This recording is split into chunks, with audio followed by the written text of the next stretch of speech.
नमस्कार दोस्तों, आज के इस वीडियो में हम सॉइल साइंस के महत्वपूर्ण क्वेश्चन डिस्कस करेंगे। एग्रोनॉमी वाले पार्ट के 6 पार्ट हो चुके हैं। 7वां पार्ट है वो जल्दी आ जाएगा, यानी कि नेक्स्ट वीडियो आ जाएगी।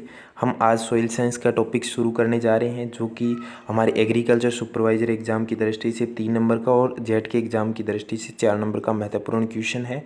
और ये क्वेश्चन है वो हैंडबुक ऑफ एग्रीकल्चर से लिए गए हैं। बहुत ही अच्छी बुक है। इस बुक का जो पैटर्न है वो एनसीईआरटी पे डिपेंड करता है। इस बुक के बारे में हम लास्ट में डिस्कस करेंगे कि इसकी क्या विशेषताएं हैं इस बुक के बारे में।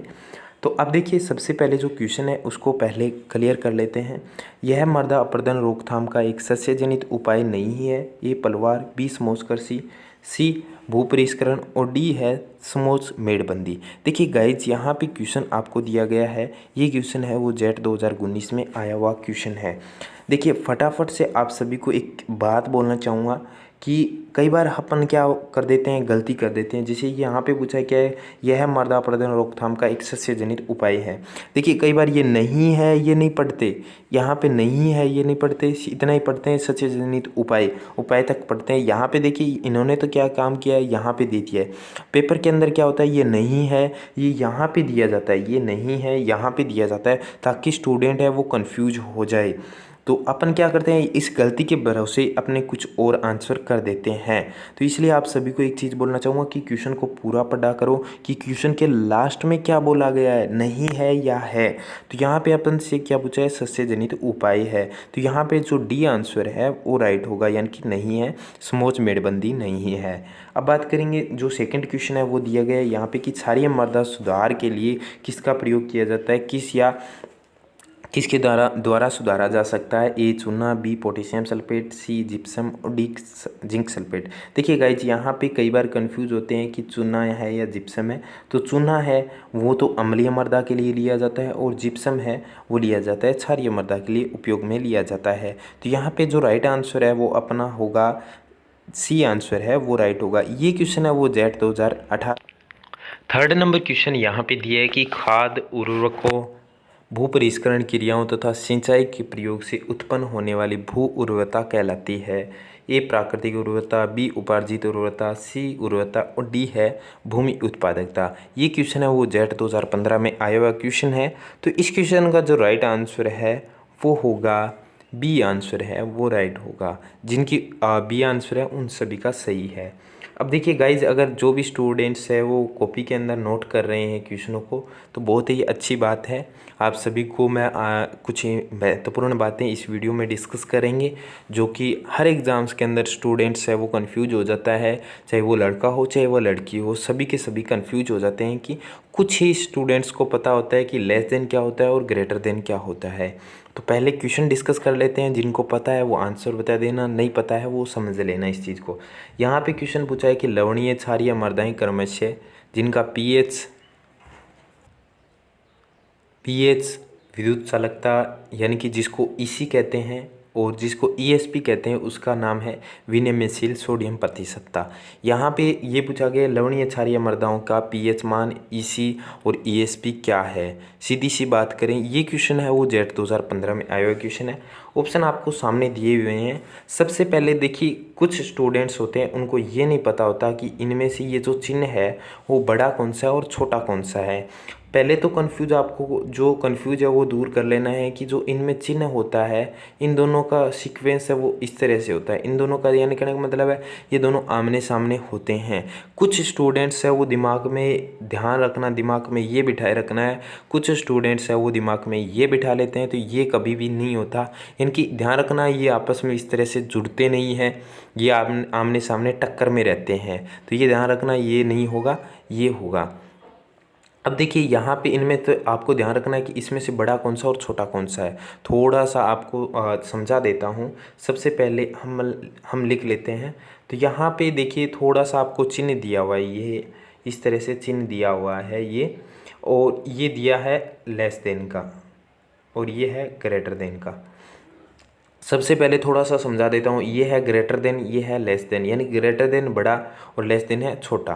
तो इस तरह से ये होगा, ये हो गया इस तरह से बड़ा और छोटा। जैसे इसके सामने 2 दिया हुआ है, 2 दिया हुआ है तो इसका इसके ऊपर चढ़ेगा यानी कि चढ़ेगा तो ऊंचा होएगा, यानी कि 2 इसके ऊपर जाएगा तो यानी कि ऊपर जाएगा तो बड़ा हो गया।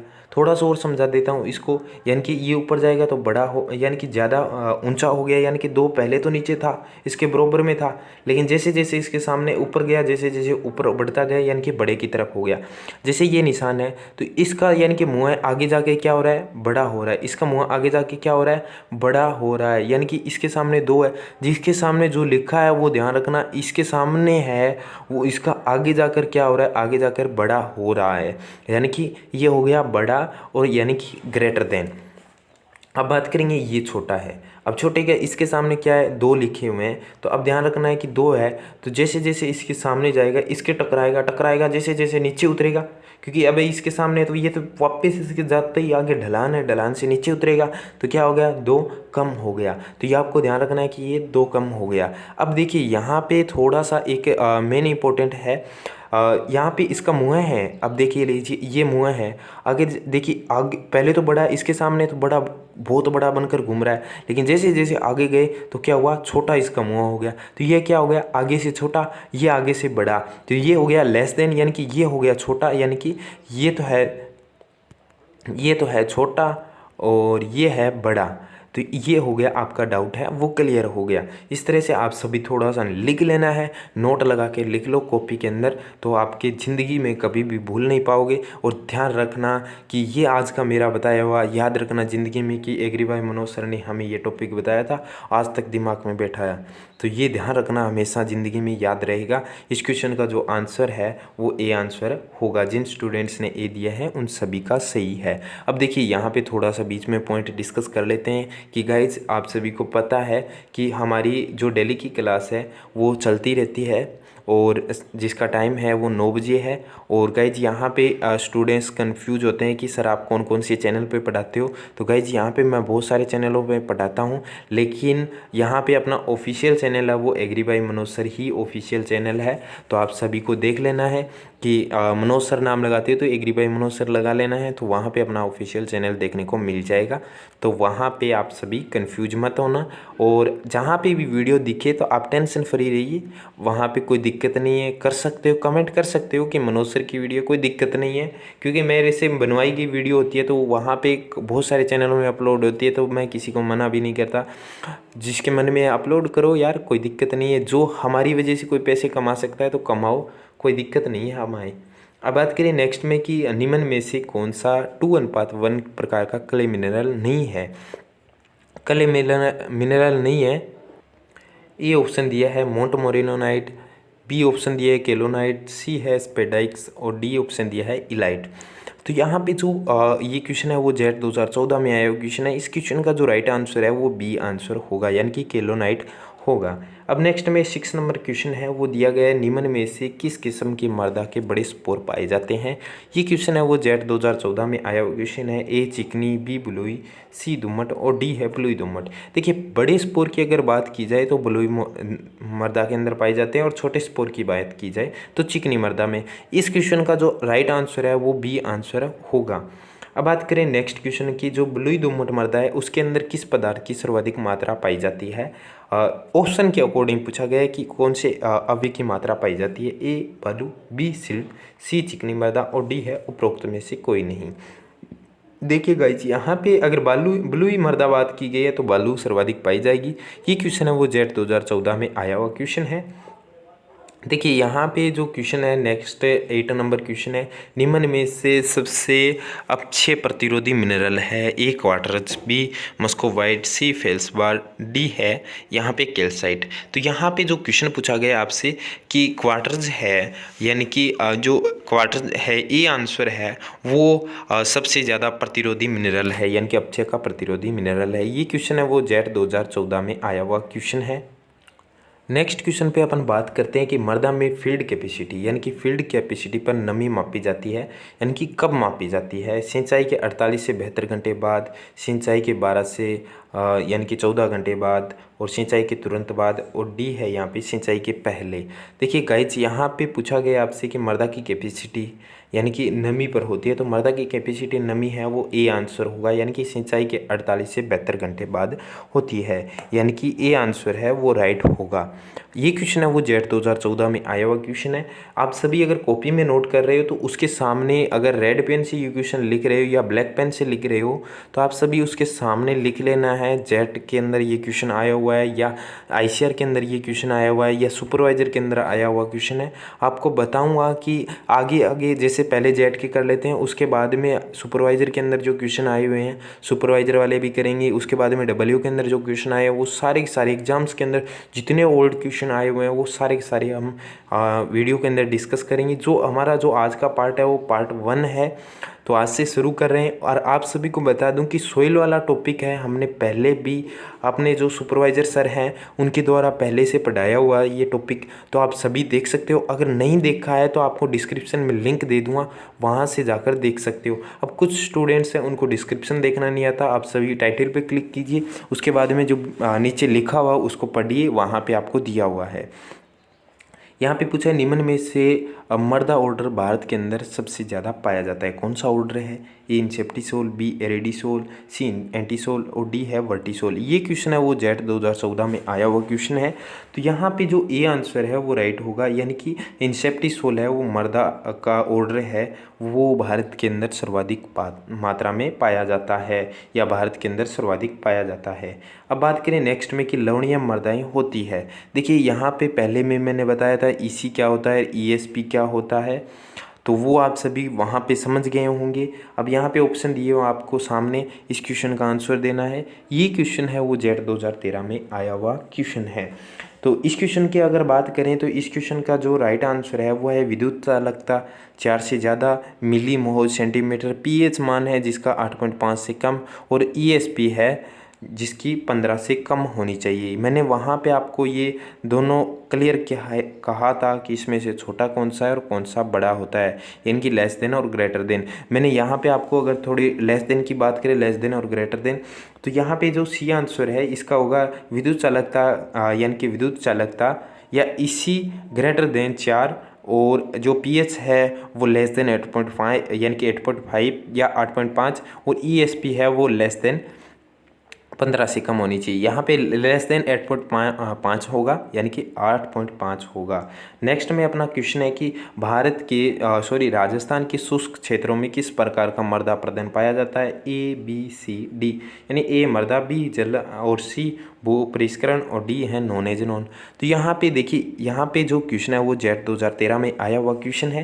देखिए बहुत ही अच्छा क्वेश्चन है और सबको आता है ये क्वेश्चन। देखिए गाइज आप सभी देख सकते हो कि जेट के अंदर इतने सिंपल क्वेश्चन आ सकते हैं, तो अपने एग्रीकल्चर सुपरवाइजर एग्जाम में कितने सिंपल क्वेश्चन क्यों नहीं आ सकते? आ सकते हैं, जरूर आते हैं। जेट के अंदर भी ऐसे क्वेश्चन आते हैं, अपन क्या है पढ़ते नहीं हैं इन चीज़ों को, तब ऐसे क्वेश्चन आते हैं। और ये कई बार क्वेश्चन है अपन गलत कर देते हैं, तो वो थोड़ा ध्यान रखने वाली बातें होती है। तो इस तरह से इसका जो राइट आंसर है वो ए आंसर राइट होगा। अब बात करते हैं नेक्स्ट में, जो नेक्स्ट क्वेश्चन दिया है यहाँ पे कि फसल उत्पादन के लिए कौन सी मिट्टी सबसे उपयुक्त होती है? ए दोमट, बी रेतीली, सी मटियार और डी है सिल्ट। यहाँ पे अगर जो उपयुक्त मिट्टी की अगर बात की जाए तो यहाँ पे अगर राइट आंसर है 13 नंबर का, वो होगा ए आंसर, दोमट मिट्टी राइट आंसर होगा, ए हो गया। ये क्वेश्चन है वो जेट 2012 में आया हुआ क्वेश्चन है। नेक्स्ट में अगर बात करें कि राजस्थान की मृदा सबसे महत्वपूर्ण मिट्टी कौन सी है? ए जलोढ़, बी रेगिस्तानी, सी काली और डी लाल। ये क्वेश्चन है वो जेट 2011 में आया हुआ क्वेश्चन है। देखिए गाइज यहाँ पे क्या पूछा है इन्होंने, राजस्थान की मिट्टी, तो राजस्थान के अंदर रेगिस्तान है तो रेगिस्तानी मिट्टी ही या रेगिस्तानी ही पाई जाती है, तो बी आंसर है वो राइट होगा। जिन स्टूडेंट्स का बी है उन सभी का सही है। बहुत ही अच्छा आगे क्वेश्चन दिया इन्होंने कि चिकोरी का संबंध या चिकोरी किस फसल से संबंधित है? ए बाजरा, बी मसूर, सी बरसीम और डी है तिल। ये क्वेश्चन है वो जेट 2011 में आया हुआ क्वेश्चन है। तो यहाँ पे जो चिकोरी का संबंध है वो बरसीम से संबंधित है, यानी कि सी आंसर है वो राइट होगा। देखिए आपसे वापस से पूछ लिया गया, बहुत ही अच्छा क्वेश्चन पूछा गया। यहाँ पे पीएच मान है लेस देन 8.5, ईसी है ग्रेटर देन 4.0 यानी कि DC सेंटीमीटर, और ESP है वो लेस देन 15, यानी कि पीएच मान 8.5 से कम, और विद्युत चालकता है वो 4 से ज़्यादा, और ESP है या 15 से कम, तो मृदा कौन सी होती है, लवणीय, क्षारीय, लवणीय क्षारीय या अम्लीय। तो यहाँ पे जो आपसे पूछा गया है तो ये किस प्रकार की मृदा है, ये क्वेश्चन है वो जेट 2011 में आया हुआ क्वेश्चन है। तो सभी स्टूडेंट्स ने फटाफट से कमेंट कर दिया है। तो इस क्वेश्चन का जो राइट आंसर है वो ए होगा, लवणीय मृदाएं होगी।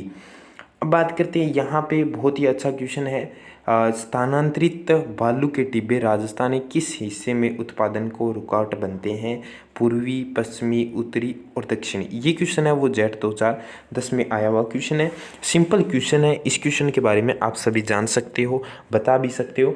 और गाइज यहाँ पे आप सभी से एक रिक्वेस्ट है कि अभी तक वीडियो को लाइक नहीं किया तो प्यारा से एक लाइक कर दो, और चैनल पर अगर नए हो तो चैनल को ज़रूर सब्सक्राइब करना, और पास में जो बेल आइकन है उसको प्रेस करके ऑल नोटिफिकेशन ऑन कर लेना है, ताकि जब भी वीडियो आए तो उसका नोटिफिकेशन मिल जाए। और गाइज आपसे मैं डेली कहता हूँ वीडियो को शेयर किया करो, हम इतनी आप सभी के लिए मेहनत करते हैं, इतने अच्छे अच्छे क्वेश्चन लेके आते हैं, तो आप सभी से रिक्वेस्ट है वीडियो को ज़रूर शेयर कर दिया करो।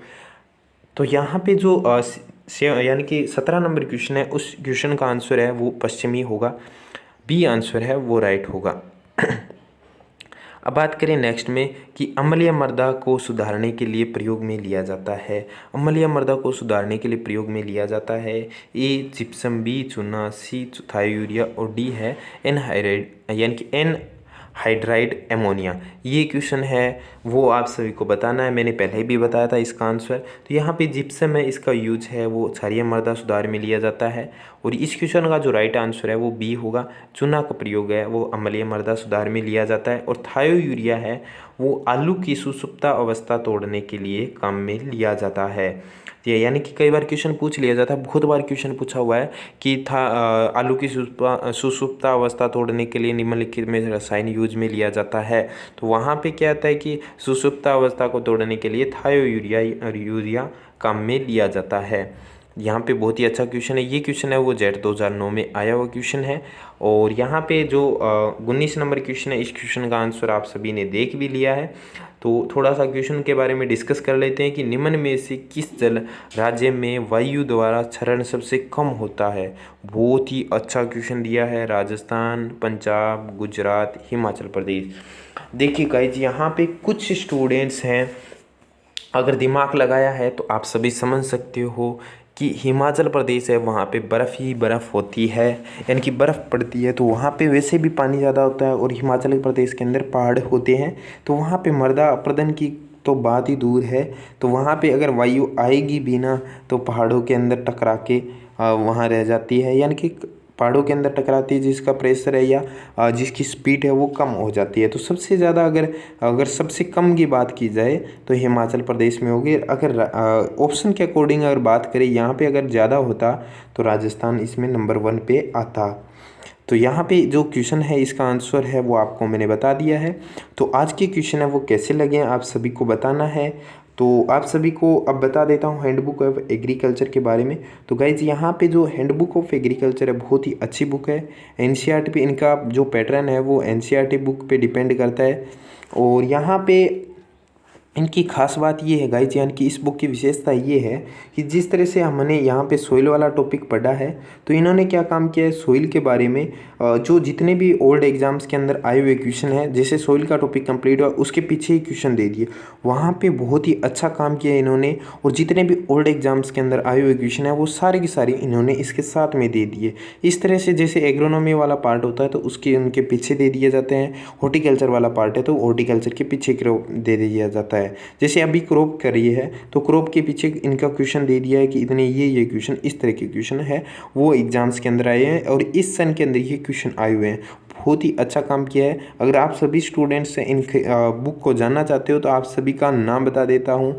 हैंड बुक ऑफ एग्रीकल्चर नाम है, hand book of agriculture guys. इस बुक का जो कवर है वो ग्रीन कलर का है, बहुत ही अच्छा कवर है, और मैंने इस बुक को पढ़ा था, बहुत ही अच्छी बुक है, आप सभी ले सकते हो। और देखिए मिस प्रिंटिंग की अब कुछ स्टूडेंट्स कहते हैं कि सर गलतियां नहीं है क्या, देखिए सभी बुकों में थोड़ी थोड़ी गलतियां होती है, और ये अगर गलतियां हैं तो आप सभी इन सुधार सकते हो।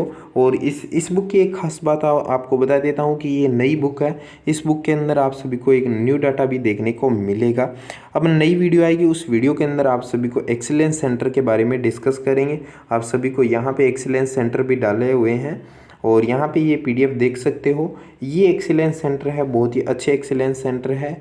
और यहाँ पे एक्सीलेंस सेंटर से संबंधित बहुत बार क्वेश्चन पूछा जाता है, तो आप सभी कंफ्यूज मत होना। और यहाँ पे थोड़ा सा आपको बता देता हूँ कि ये क्वेश्चन है वो अभी हाल फिलहाल के अंदर जो एग्रीकल्चर का एसीएफ का एग्ज़ाम हुआ था उसके अंदर आया हुआ क्वेश्चन है, तो आप सभी देख सकते हो। गाइज आज की वीडियो कैसे लगी है आप सभी फटाफट से कमेंट करके बताना। और आप सभी को डेली की शाम को 9 बजे क्लासें मिलती रहेगी। धन्यवाद। मिलते हैं नई वीडियो के साथ, नई अपडेट के साथ। अपने घरों में कोरोना से बचाव करते रहिए और अपनी सुरक्षा सबसे ज़्यादा होगी, इतना ही फ़ायदेमंद होगा। तो मिलते हैं नई वीडियो के साथ। धन्यवाद।